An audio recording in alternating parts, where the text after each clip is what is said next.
Okay, so my story is about Mr. Dick Inukai. And so this really starts back to when I started here back in 2003. So I worked in our internet sales department. I was the basically the assistant to Mr. Randy May. And so this was, I think, the very first time I ever saw, met, or even knew of Mr. Dick Inukai. And it was at the sales meeting. So this was our first sales meeting. And he held them in the showroom floor.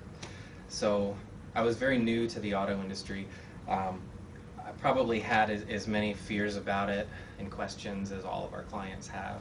And I really didn't know what to expect in this big sales meeting. So I guess what I was expecting was a big, fist-pounding, sales-driven, beat people up to make them sell cars and make money kind of thing. And here comes Dick Inukai, very soft-spoken. You could just tell how warm he was with everybody, shaking folks' hands, talking to his assistant. I think Lenka was her name at the time. And so one of the very first things he talks about is taking care of your customer. And that's all he talked about. He talked about taking care of his customer. He actually even pointed to some sales folks. One was my boss, Randy May. And he was telling us how important that was to him. That without our customers, we were nothing. And he called them customers, didn't call them clients. He was, as far as I ever saw him, all the years, called them customers. And he was so sincere about it. And he had Randy May tell everybody, what do you do? How do you take care of your customers? What do you do for them? He encouraged us that if he saw somebody over across the way in our other building in service, to say hello to them. And just without them, we were nothing. And I guess I was kind of taken back by that because I didn't expect it.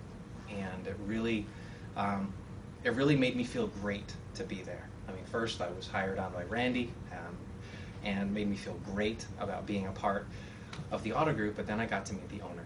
And it was just a really great feeling to have. So years later, they've let me stay here for a while, and I get to actually meet with his son and his daughter, Scott and Shannon.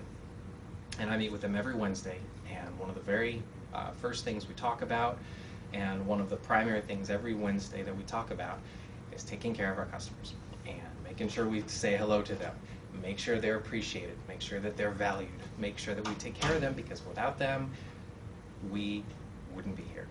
And yeah, I think it just makes me feel very proud to be here, that all those years later, this legacy that their father built is carried out through Scott and Shannon, and all of us, and folks like Randy May and Jeremy DeHaven.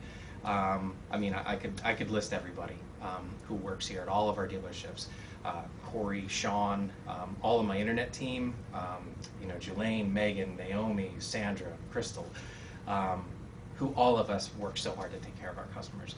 And it's not by accident that we do that.